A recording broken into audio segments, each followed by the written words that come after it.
আসসালামু আলাইকুম রহমতুল্লাহি ওবরকাতুহু। সম্মানিত দর্শক, 2026 সনের জানুয়ারি মাসের 1 তারিখ রাত্রিবেলায় এই ভিডিও করছি। বাংলাদেশের গণতন্ত্রের অবিসংবাদিত নেত্রী বেগম খালেদা জিয়া মারা গেলেন এবং তার পরের দিন 31শে ডিসেম্বর তার জানাজা হলো। জানাজার পরের দিন পুরো ঢাকা শহরের একটা বিরাট অংশ আমি ঘুরেছি। আর যেদিন জানাজা হলো সেদিনও বসুন্ধরা এলাকা থেকে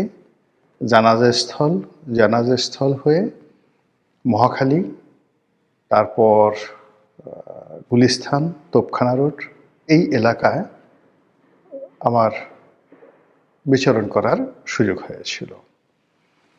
তো পুরো যে ঘটনা, দৃশ্য আমি দেখেছি, আমার স্মৃতিতে সেটি ভাস্বর হয়ে আছে। একজন মানবীর, রাজনৈতিক নেত্রীর, একটি ইতিহাসের মৃত্যুতে মানুষ যে রোদন করতে পারে, আকাশ যে রোদন করতে পারে, এবং মানুষের চিন্তা চেতনা, মন এবং মানসিকতা একটা মৃত্যুকে কেন্দ্র করে একত্রে আবর্তিত হতে পারে, এ দৃশ্য যারা না দেখেছেন, যারা অনুধাবন না করেছেন, তারা কখনো এটা বুঝতে পারবেন না। পুরো ঢাকার শহর যেন একটা জানাজার নগরীতে পরিণত হয়েছিল। বিভিন্ন এলাকার রাস্তাঘাট বন্ধ ছিল। এমনও মানুষ যারা উত্তরা, মহাখালী, তারপর গুলিস্তান, সদরঘাট, সায়দাবাদ, এ সকল এলাকা থেকে পায়ে হেঁটে, অটোরিকশাতে করে একটা নির্দিষ্ট জায়গা পর্যন্ত এসে মাইলের পর মাইল হেঁটে তারা জানাজার স্থলে যাওয়ার চেষ্টা করেছেন। অনেকে এই জানাজাতে অংশগ্রহণ করার জন্য গ্রাম অঞ্চল থেকে একদিন আগে রওনা করেছেন। অনেকে ঠিক সকাল 6টা-7টার সময় ঘটনাস্থলে উপস্থিত হয়েছেন। এই জানাজায় অংশগ্রহণ করার জন্য যখন জানাজা স্থলের আশেপাশের 4-5 কিলোমিটার, বর্গ কিলোমিটার এলাকা লোকে লোকারণ্য হয়ে পড়ল, তখন কিছু মানুষ তারা বিভিন্ন বাড়ির ছাদে চলে গেল। সেই ছাদে তারা কাতারবদ্ধ দাঁড়িয়ে জানাজায় অংশগ্রহণ করল। কিছু মানুষ এক বাড়ির দেয়াল টপকিয়ে অন্য একটি রাস্তায় আসতে চাচ্ছিল, যেখানে সেনাবাহিনী বা পুলিশ পাহারারত ছিল। এবং এই যে মানুষের আকুতি, তারা জানাজায় অংশগ্রহণ করতে চাচ্ছে। কয়েকটি ভিডিও দৃশ্য রীতিমতো ভাইরাল হয়ে পড়েছে। বড় ওয়াল, 7 ফিট 8 ফিট দেয়াল।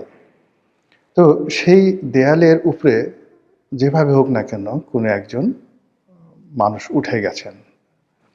তো এখন তিনি নামতে পারছেন না। ওখানে সেনাবাহিনীর সদস্য তারা দাঁড়িয়ে আছে এবং তাদের কাঁধের উপরে পা রেখে মানুষজন নামছে, এবং সেনাবাহিনী নিজেদের কাঁধ এগিয়ে দিয়েছে মানুষের পায়ের নিচে, এই জানাজাকে কেন্দ্র করে। এ দৃশ্য দেখেছি, অনুধাবন করেছি, এবং মনে হয়েছে যে একটি মৃত্যু কতটা মহিমান্বিত হতে পারে। আমি তো প্রায়ই গল্প বলি, আজকেও এটা নিয়ে একটা গল্প বলতে খুব ইচ্ছা হচ্ছে। আজ থেকে 2500 বছর আগে এরকম যে পৃথিবী, সেই পৃথিবীতে সবচেয়ে ক্ষমতাধর যিনি রাষ্ট্রনায়ক ছিলেন, তার নাম ছিল ক্রেশাস। তো সেই ক্রেশাসের জমানাতে পৃথিবীর সবচেয়ে জ্ঞানী ব্যক্তির নাম ছিল সোলন, মহামতি সোলন। সোলন আজকের যে গ্রিসের অধিবাসী ছিলেন, আর ক্রেশাস লিডিয়া রাজ্যের অধিপতি ছিলেন। তুরস্কের এই অঞ্চলে তার রাজধানী ছিল। তুরস্ক, রাশিয়া, ইরান থেকে শুরু করে সাইরেনিয়া, সাইপ্রাস, মধ্যপ্রাচ্য পুরো অঞ্চলে রাজা ছিলেন তিনি, সম্রাট। তো সোলনকে বলা হয় পৃথিবীর প্রথম সংবিধান প্রণেতা। তিনি এই লিডিয়া রাজ্যে গেলেন। তো তার কাছে রাজা জিজ্ঞাসা করলেন যে, আপনি তো পৃথিবীর বহু দেশ ভ্রমণ করেছেন, আপনার মতো জ্ঞানী লোক আর নেই, তা আপনার দৃষ্টিতে পৃথিবীর সবচেয়ে যাকে বলা হয় সুখী মানুষটি কে? তো সোলন বললেন একজনের নাম, রাজা যাকে বলা হয় মনে করেছিলেন তার নাম বলবে। তারপরে জিজ্ঞেস করলেন দ্বিতীয় ব্যক্তিকে, তাও আরেকজনের নাম বললেন। তৃতীয় ব্যক্তিকে, তাও আরেকজনের নাম বললেন। রাজা খুব রাগ হয়ে গেলেন যে, আমাকে দেখে কি আপনার খুব অসুখী মনে হয়? আমার পরিবার 200 বছর যাবৎ রাজত্ব করছে, আমি 20 বছর যাবৎ ক্ষমতায় আছি। পৃথিবীর সবচেয়ে বড় সাম্রাজ্য আমার অধীন, আমার রাজকোষ পরিপূর্ণ। তো আমাকে আপনি কেন সুখী মনে করছেন না? তখন সোলন বললেন যে, মহামতি সম্রাট, আমি যে 3 জন ব্যক্তির নাম বলেছি তারা সবাই মৃত।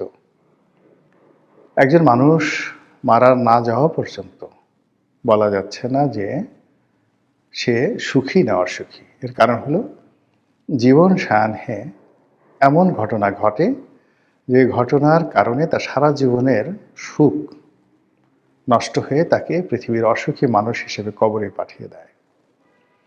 আবার সারা জীবন একটি মানুষ যে কষ্ট করে, জীবনের শেষ পর্যায়ে এসে এমন কিছু ঘটনা ঘটে যার ফলে সে পৃথিবীর সবচেয়ে সুখী মানুষ হিসেবে হাসতে হাসতে পরলোকে চলে যায়। এবং এই কথা, এই কাহিনী লিখে গেছেন ইতিহাসের জনক হিরোডোটাস তার বইতে। তো সেই দিক থেকে অর্থাৎ সোলনের থিওরি যদি আপনি চিন্তা করেন, তাহলে বেগম জিয়াকে আপনি বলতে পারেন the happiest man in the Asia subcontinent, not only Asian subcontinent, in the history of world politics since last 100 years. গত 100 বছরে পৃথিবীর কোনো রাজা, মহারাজা, সম্রাট, রাজনীতিবিদের মৃত্যু এতটা সম্মানের, এতটা মর্যাদার হয়নি, দেখাতে পারবেন না। তিনি খুব কষ্ট পেয়েছেন, তার উপর জুলুম হয়েছে, অত্যাচার হয়েছে, নির্যাতন হয়েছে, সবাই তার প্রতি সহানুভূতিশীল ছিলেন। কিন্তু গত 17টি মাস ধরে প্রকৃতি তার সকল নেয়ামত বেগম জিয়ার একদম পায়ের কাছে ঢেলে দিয়েছেন। তিনি যেখানে গিয়েছেন প্রকৃতি হেসেছে, তিনি যেখানে গিয়েছেন পৃথিবীর তাবৎ সৃষ্টিকুল অন্তরস্থল থেকে শ্রদ্ধার্ঘ তার হাত মোবারকে, তার কদম মোবারকে, তার চেহারা মোবারকে নিবেদন করেছে, স্যালুট দিয়েছে, সালাম করেছে, স্পর্শ করেছে, দূর থেকে তাকে দেখে শান্তি পেয়েছে। তার পরিবার পরিজনের সঙ্গে তার দীর্ঘদিনের বিচ্ছেদ, তার সন্তানের সঙ্গে দীর্ঘদিন দেখা হচ্ছিল না, তার আদরের নাতনি, তার পুত্রবধূ, তাদের সঙ্গে তার দূরত্ব ছিল, এবং তার একমাত্র সন্তান বাংলাদেশে আদৌ আসতে পারবে কিনা এটা নিয়ে তার মনে আক্ষেপের শেষ ছিল না। তো তিনি যখন এই যে পট পরিবর্তন হলো গত 17 মাসে, তিনি প্রথম বিদেশে যাওয়ার সুযোগ পেলেন।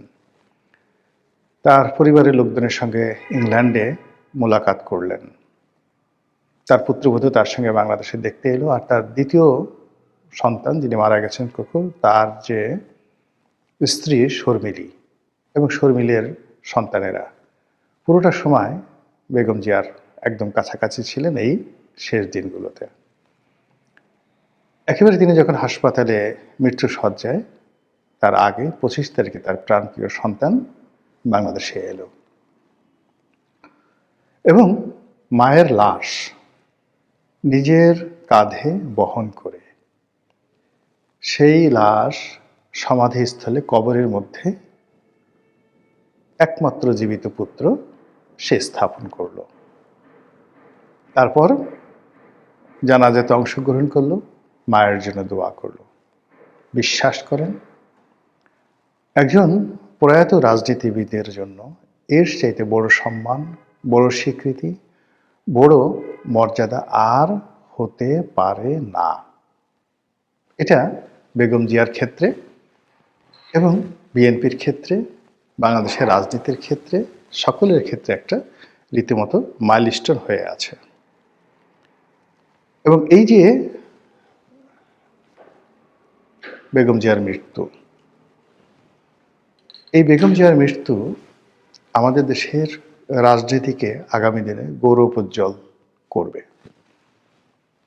রাজনীতির যে গতিপথ, এটি পরিবর্তন করে দেবে।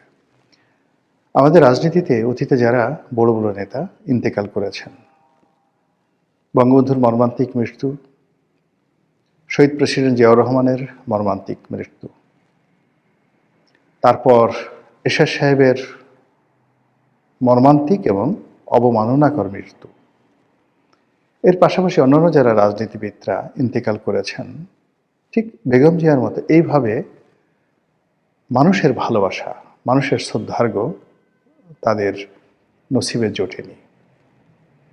ফলে কি হলো, এই যে বেগম জিয়ার এই যে জানাজা, তার মৃত্যু এবং মৃত্যু পরবর্তী ঘটনা, এগুলো আগামী দিনে যারা রাজনীতি করবেন এবং এখন যারা রাজনীতি করবেন তাদের জন্য একটা পোর্ট্রেট হিসাবে, তাদের জন্য একটা ইতিহাস হিসাবে, তাদের জন্য একটা ম্যাগনা কার্টা দলিল হিসাবে, এমনকি একটা রাজনীতির সংবিধান রূপে তাদের সামনে থাকবে।